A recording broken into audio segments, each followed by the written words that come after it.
All right, welcome back to the Ottawa studios of Inside My Canoe Head. I am your host, Dr. D. Today, we are going to talk about states of emergency, rationales, reasons, political nuances, and all the fun stuff related to that. So sit back, grab yourself your favorite beverage.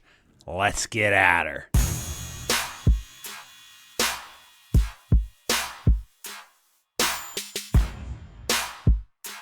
All right, welcome back. Thank you very much. We appreciate everybody's continued love of this podcast. Keep your comments coming in, good, bad, or indifferent. We love to hear everything you have to say. Drop over to our website, www.insidemycanoehead.ca.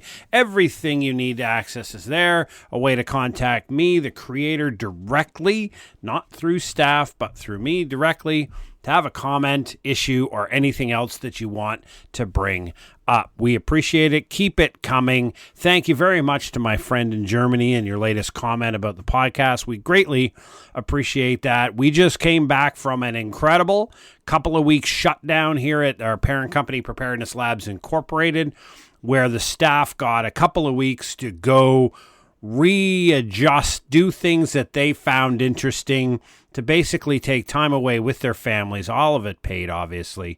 And we do that as a company because the best way to do it, in my mind, is to just shut the operation down. Everybody achieves a set of goals to a certain point. You shut her down. Everybody gets great funding and pay. They go off. They rock their world, whatever that looks like for them, and they come back refreshed through a methodology that makes sense to them, and it may not make sense to me, and everybody rolls back in. So this week, they're rolling back in. We'll be up and running at full process middle next week, and you will start to see a whole bunch more from us here at Preparedness Labs Incorporated. But today's podcast is about states of emergency. The lens matters. And the idea here is necessarily to just, what we're going to do is go through what a state of emergency is, why they exist, a little perception discussion about the difference between the lens when you look at the event between the politician and between the residents, what they see and what they're interested in, and maybe a little bit of change since the pandemic that has occurred when tough decisions have to be made by politicians. But first of all, a state of emergency. What is it? Well, it is a legal tool. Now, every level of government that's out there has a state of emergency legislation, right? So for the government to be able to declare a state of emergency, they have to enact a piece of legislation that gives them the authority to do that.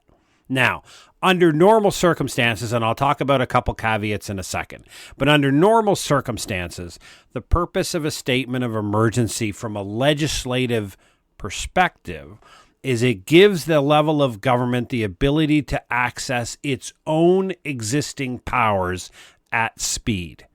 And for example, if you were the Minister of Sport, for example, in a government, and you had a $5 million budget, you can spend that $5 million. It's allocated to you by the legislation, by the passing of the budget. You have the spending authority. But what you're restrained by is a set of Treasury Board regulations, right? So the Treasury Board is the organization of government, the public service that sets the rules on how money is spent, right? So you have contract regulations, you have financial regulations, you have procurement regulations, and these are all designed to make sure that to the best extent possible, the residents and citizens get the highest value for money possible, right? There's no willy-nilly buy whatever you want, set of regulations. And it's also fair for businesses, right? So I'm a corporation. I want to bid on a government project. I want to make sure that there is a fair and independent process that follows a very distinct set of rules, right? So that everybody gets to play fair and the winner wins and everybody else doesn't, but we know that we won or lost a fair contest. Those regulations are very, very important and critical in a functioning of a free and democratic society.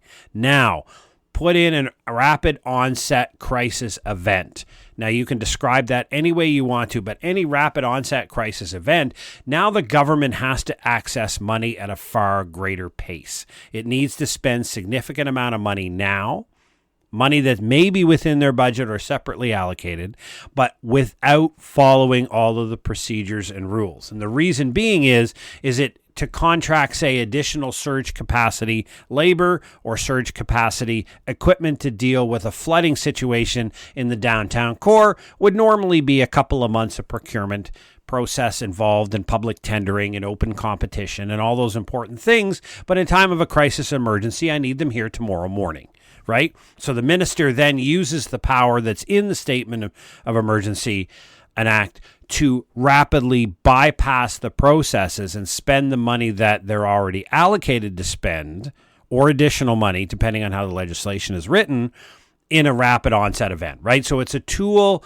that's existed there that says under almost all situations, the government must follow these set of rules to protect the taxpayer.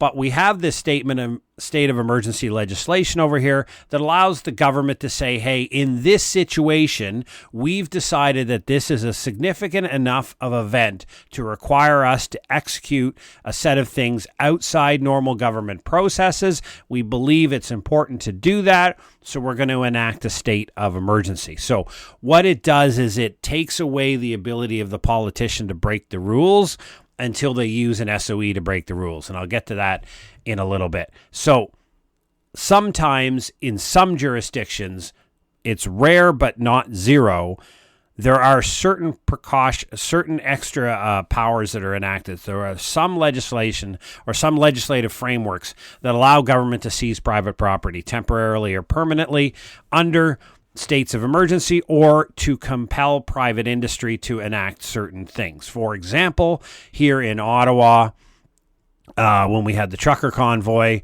no legislative power exists to have the government in the province of Ontario or the government of Canada order towing companies to tow the trucks. So they asked the towing company, they tried to contract them, and every one of them said, no way. I mean, I deal with these people every day. There's no way I'm tanking my business by pulling them off the streets. So the government enacted a state of emergency through the Emergencies Act, and we can debate at length whether that was a good idea or not. That aside, one of the key things that they accessed in that was the power to compel the tow truck companies to do that. Now, whether you think that is a power the government should ever have, that's a separate discussion. But the point is, the state of emergency powers in some jurisdictions are clear, and they are crazily powerful and scarily powerful to some people. But the perspective is here that if you're an interested citizen, if you're somebody who cares about what your government may be able to do under a state of emergency, all of these are factually laid out. There's no command and control power that a government can do. In other words, it just can't do anything it wants under a state of emergency. It either has to be specific new powers that are enacted in the legislation, or it has to be existing ministerial powers that are accessed at speed to avoid normal government regulatory processes, right? However, there are things that governments do, and we have an example here, and I'll go back to the trucker convoy again here in the city of Ottawa in 2022, is the government seized bank accounts of individuals who made donations to the trucker convoy, okay? That power is not in Canada's legislative framework. The power is not under the Emergencies Act. The government executed a power for which they had no authority, and the 6 major banks complied without the government having the authority and without any specific order from the government for XYZ. So the list from the funding agency was made public through one way or another, and the government seized and bank accounts. And to this day, some people are still having financial difficulty accessing capital funds for whatever it is they may want to do because of that, right? So the potential exists for governments to overreach the regulatory authority and to do things that they never had the power to do, even in a state of emergency, because they believe it's the right thing to do. Now, whether you and I believe it is the right thing to do, So that's why the states of emergency exist. So very, very specific process, very much there for a purpose. Now, a little public policy 101 lesson. For those of you who don't know, my PhD is in public policy, written in emergency management legislation. But public policy 101 is basic policy design, which means there are basically three levels of policy in government. You have the legislation, you have the regulatory authority, and you have administrative rules. So how something is done in pretty much every democracy is you enact the legislation. The government, the government body, the Congress, the Parliament, whatever it may be, that's charged with enacting laws, will enact a law, and in the law, it's generally vague. When you read them, they're generally vague. So it'll say, for example, it'll say the Minister of Public, this Public Safety Act in Canada that was passed by Parliament, it permits the establishment of something called Public Safety Canada. It permits it to be established at the ministerial level.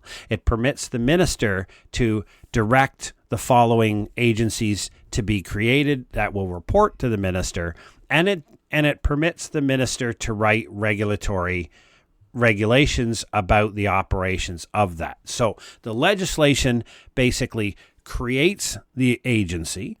It lists what the agency has, the fields and the power the agency has to do, and it permits the minister or independent officers of Parliament, whatever they may be, the authority to write regulations, right? So the regulations are not embedded in the legislation themselves. The legislation is passed.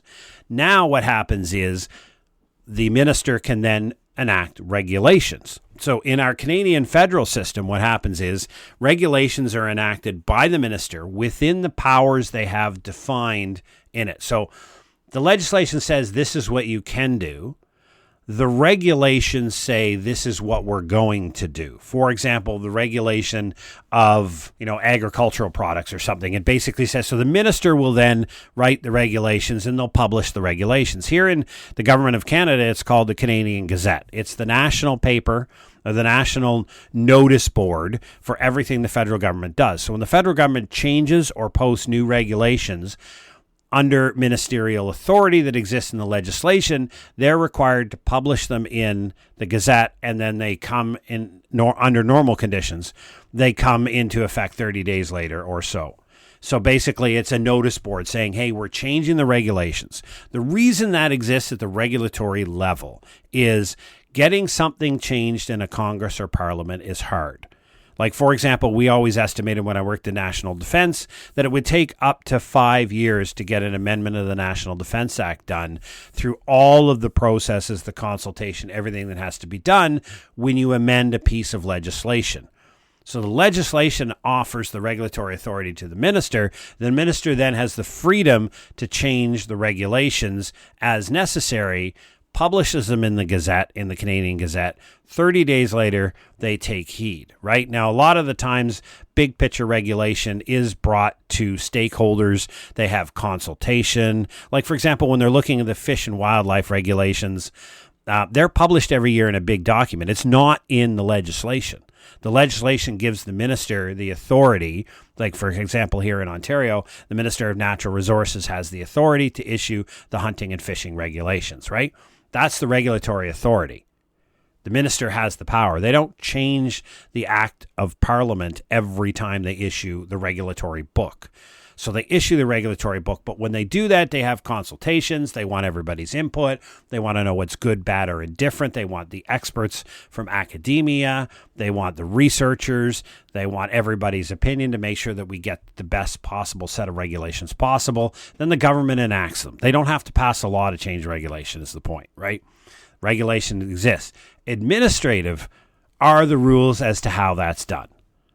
How do we run government day to day? How do we run processes in the background, allow for the regulation to be implemented? So how does it done? What forms are used? What process? Who has to approve what form to allow what process to happen? That's all your administrative change. So when you look at the three different levels, the state of emergency, to bring it back to the original topic here, the state of emergency allows the government to do something really, really quickly that would not happen at speed if it wasn't for the emergency. That's normal, factual, and accurate. The second part of this is the perception matters. Politicians are political animals.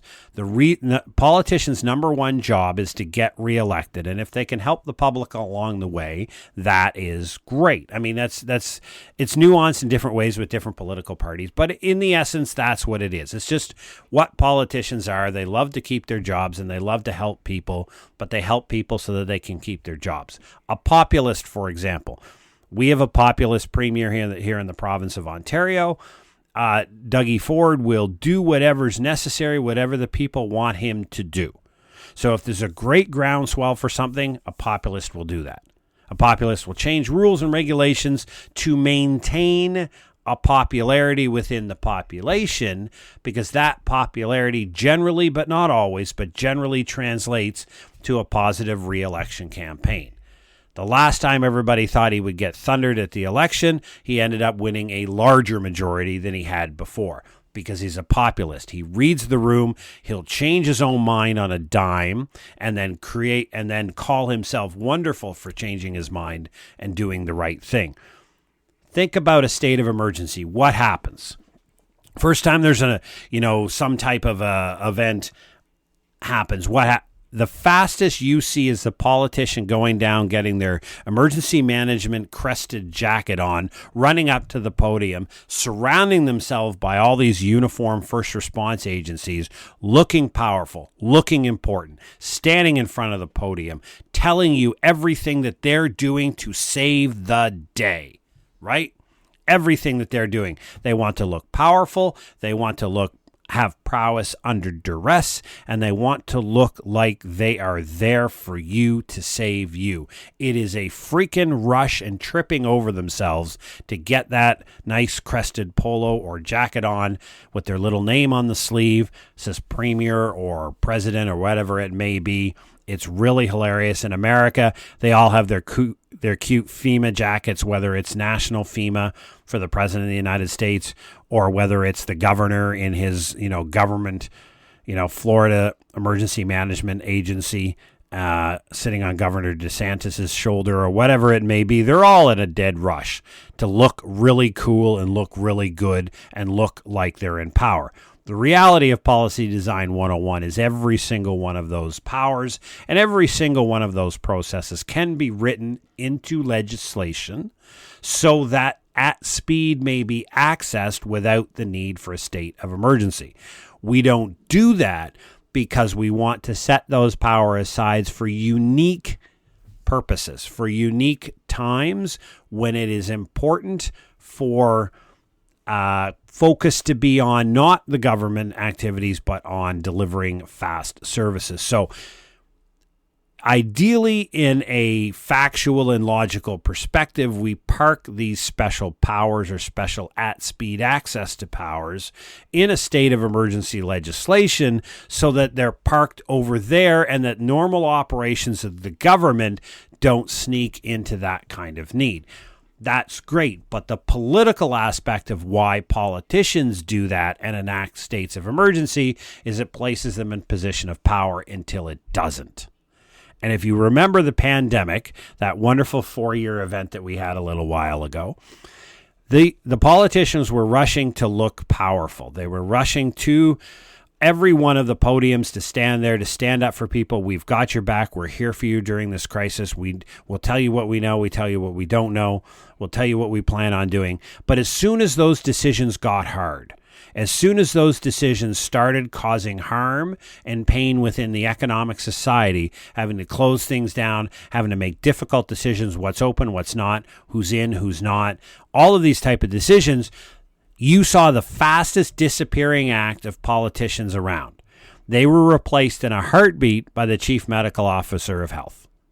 That's the person that gave most of the briefings. That's the person to start off. And the politicians were always saying, well, I'm just going to defer to the head of public health, the Ontario head of public health, the Canadian head of public health, whatever it may be. We're going to defer to their expertise. We're going to do what the experts want, because then the politicians don't own the responsibility for ill-conceived decisions or secondary or tertiary effects, planned or unplanned, that have policy. And every policy implementation has negative externalities, right? Negative externalities are those known but unfortunate consequences of making closures. For example, if you were closing a restaurant to limit the exposure of a communicable disease, the negative externality of that is you're causing significant financial damage to the restaurant owner and damage to the employees, right? You're causing damage down. That's a negative externality. You know that's going to happen, but you do it anyhow, right? When those negative externalities get to a significant point, politicians escape through the back door. They ditch their emergency management polos. They go back to their normal attire and they just default to somebody else so that the blame does not lie squarely on them. They can say in the after effect or the after action reports, I listened to the medical officer of health. We received great medical advice and we did the best thing we could, right? Again, you might think this be a cynical viewpoint, but understanding Policy 101, understanding that everything in a state of emergency could be enacted and doesn't need to exist, but we'd miss the show. We'd miss the big, glorious show that happens when a state of emergency, it takes over all the news, all of the bad other things that are going on are suppressed. Everybody talks about what the government is doing, the big bad day, how they're saving, all the actions they're taking, etc., when all of this could be done without an SOE. But then again, we'd miss the show and the politicians would miss their opportunity to look really cool in front of a camera and a microphone. It's a cynic view. You may not agree with it. I don't think it's what all politicians do by far, but I am also well informed enough to know that politicians will take every advantage of every opportunity that presents itself. So what's the takeaway for you, resident, aka John Joe Q public? Very simple. Know your government legislation. Know what your government has the power to do under a state of emergency, but more importantly, understand what your regulatory and what your authority levels are as an individual. For example, different legislation exists across Canada in different jurisdictions that permit for the mandatory evacuation. And if you listen to what I say here at Inside My Canoe, Ed, and I've said this for years, evacuations is one of your trifecta of plans you have to have, right? And when somebody suggests that an evacuation may be necessary, you go then and you go right away. Never wait for a mandatory evacuation to leave. By then, it's too late. You're going to be stuck in traffic. But in different legislative areas around the country and different parts of the world, governments may or may not have the authority to remove you. Like they can put an area and say there's a mandatory evacuation under order in this area, right? They can't, under most jurisdictions, actually force you to leave your residence. Now, if you leave, they can block off the road and prevent re-entry because under ministerial authority, they have the ability to stop traffic on a road and prevent people from accessing certain designated areas. But if the people are already in the designated area, the legislation in most jurisdictions does not allow the government to remove them. So when somebody comes to your door and bangs on your door and says there's a mandatory evacuation, go now, you can stay in most places. Now, you're going to be on your own and you're not going to have any help. And I don't think there's any intelligence in doing that. Let's be clear. But that's clear. So you need to understand what the extent of a state of emergency means in your area. What is the extent of the rules the government can do? Now, I'm going to go the last little bit on the state of emergency related to evacuation is return. And this is something in contention is basically not well understood. And that's not because the public is ignorant and dumb, right? It's mostly because everybody's confused. For example, when you have a mandatory evacuation of a town because of a pending wildfire and everybody leaves, when it's time for reentry, when the fire is no longer a threat, you can't immediately re-enter. Well, the question is why? Why can't we? And this is where the politicians and the wildfire experts go toe-to-toe, and emergency management's in the middle trying to negotiate this back and forth.